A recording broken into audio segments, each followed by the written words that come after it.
Bonjour à toutes et à tous, j'espère que vous allez bien. Alors aujourd'hui, je vous retrouve pour une vidéo qui vous expliquera comment être discipliné au quotidien. La discipline, c'est essentiel et je vais vous expliquer comment est-ce que vous pouvez faire en sorte d'être discipliné tous les jours, au quotidien. Sommaire. La première étape, c'est de se fixer des objectifs atteignables. Ensuite, mettez en place une routine afin de vous discipliner au quotidien. Troisième point, supprimez vos mauvaises habitudes. Alors, la première chose qu'il faut évoquer, et je pense que c'est très important, et c'est assez négligé par beaucoup de gens qui vous expliquent comment est-ce que vous pouvez implémenter ou rajouter une nouvelle habitude à celle que vous avez déjà. Il y a beaucoup de gens qui omettent ce détail. La pyramide de Maslow. Maslow, c'est un psychologue qui, au XXe siècle, a établi une pyramide qui hiérarchise les besoins. Au premier étage, vous avez les besoins physiologiques, donc le besoin de nourriture, de s'hydrater, de survivre, de se reposer, d'avoir un habitat. Ensuite, le besoin de sécurité, très important. Donc se sentir en sécurité, ne pas être, ne pas se sentir en danger, ne pas avoir peur et faire confiance à l'environnement dans lequel on vit. Au troisième étage de cette pyramide, vous retrouvez les besoins d'appartenance, donc d'être aimé, d'être écouté, d'être compris, l'estime des autres. C'est très important d'être intégré par son groupe. Il y a par ailleurs des études qui ont démontré que être rejeté par son groupe, c'est très douloureux pour le cerveau et ça peut être assimilé à une douleur physique. Donc le fait d'être par un individu, d'être rejeté par tout son groupe, ça peut être assimilé vraiment à une douleur, à une douleur purement physique.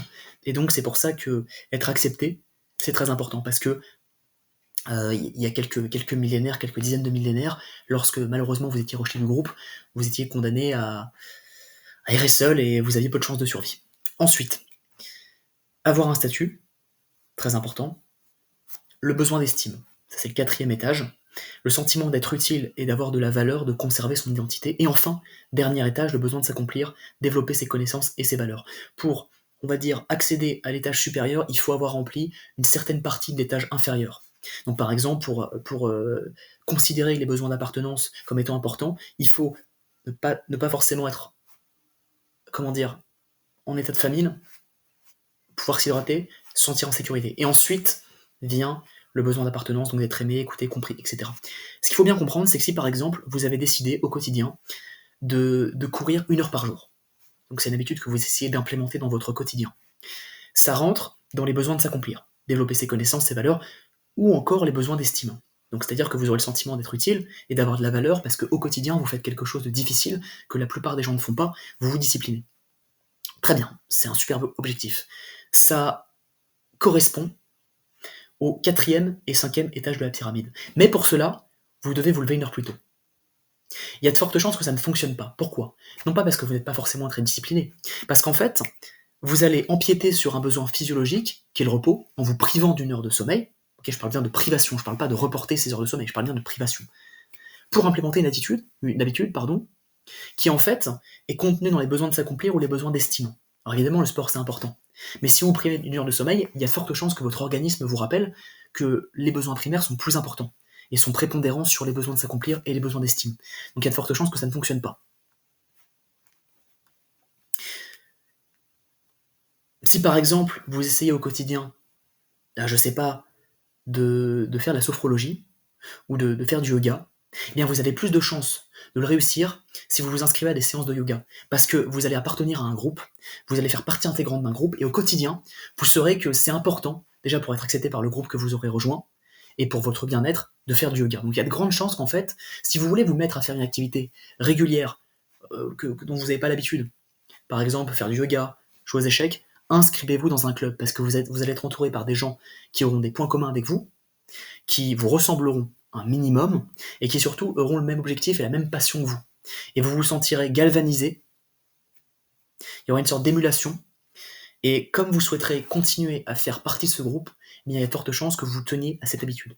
Bon, ça c'était des petits conseils très simples. Se discipliner au quotidien. Alors, le premier conseil que je peux vous donner, c'est de faire de la sophrologie. Alors j'ai commencé la sophrologie il y a quelques années déjà, et je sais qu'au quotidien, le fait d'utiliser des applications de cohérence cardiaque pour respirer régulièrement, pour se concentrer sur sa respiration, ça permet de se recentrer sur le moment présent, d'être plus détendu, de faire diminuer l'anxiété. Le stress chronique, ça peut être dévastateur, ça va vous permettre de faire baisser votre stress chronique, d'être plus serein plus apaisé au quotidien, et donc d'avoir une meilleure qualité de vie. Donc c'est très important de faire de la sophrologie au quotidien, et pour être détendu, pour être bien, et pour ne plus être anxieux. Voilà, faire de la sophrologie, c'est super important.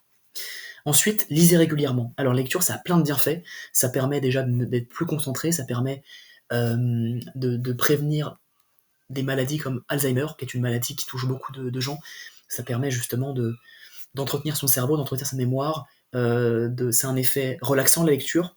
Ça a énormément de bienfaits que j'ai détaillé dans une autre vidéo qui est disponible sur ma chaîne. Donc voilà, la lecture, c'est vraiment fondamental. Pour lire au quotidien, ma vidéo, vous allez voir que c'est pas si inatteignable que ça si vous lisez un peu tous les jours. C'est un peu le principe des mini-habitudes. Donc la sophrologie, très important. Les applications de cohérence cardiaque, respiratoire, très important. Le fait voilà, de se recentrer sur le moment présent, ça vous permet aussi d'inhiber les distractions autour, et donc d'être pleinement recentré sur le moment présent. Ensuite, faites du sport.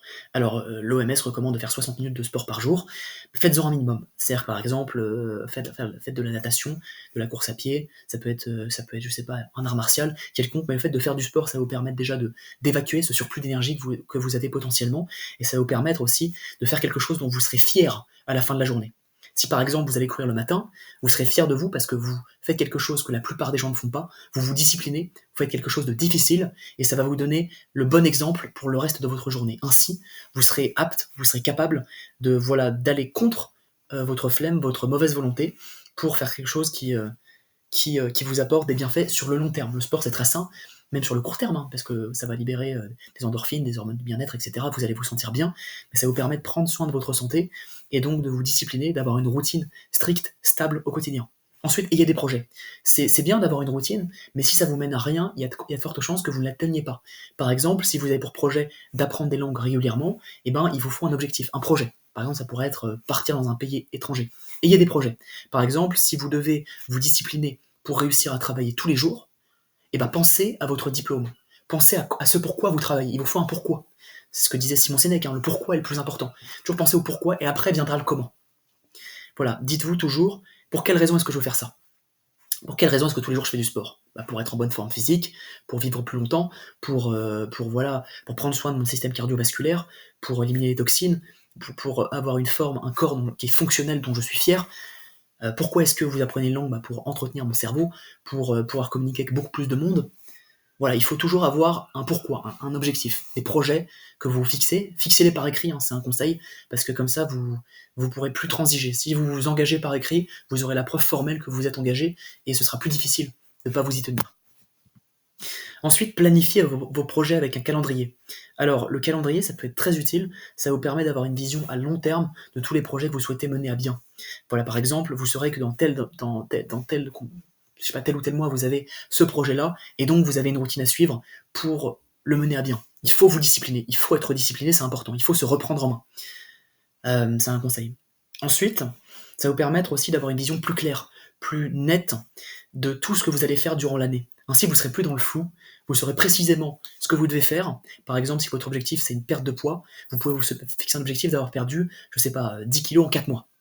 Vous saurez que vous devrez perdre à peu près 5 kilos tous les 2 mois, et donc 2,5 kilos par mois. Comme ça, vous saurez précisément quoi faire, si vous vous renseignez évidemment en amont, pour atteindre votre objectif. C'est très important en fait d'avoir une vision claire, nette, précise de tout ce que vous allez faire durant votre année. Ainsi, vous ne serez plus dans le flou, et vous saurez comment vous y prendre. J'espère que cette vidéo vous aura plu. Je vous souhaite en tout cas une bonne soirée. J'ai bien aimé la faire parce que c'est très important, la discipline au quotidien, et j'espère en tout cas que ça vous aura été utile. Je vous souhaite une bonne soirée.